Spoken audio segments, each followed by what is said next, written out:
12กิโลต่อเมตรปลายเฮกตาร์ปลาย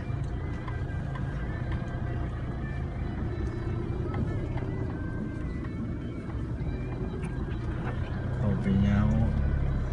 นี่โดยเฉลี่ยก็สิประมาณ150 เมตรว่าจะเป็นโดยตาเปล่าดินจะเป็นซอกข้างล่างจะเป็นแซกนิดนึงแซกกว้างเข้าไป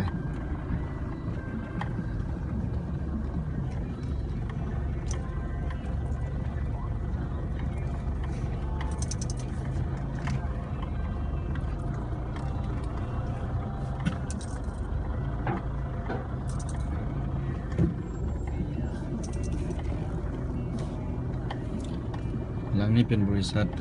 วิไลศักดิ์บริษัทก่อสร้าง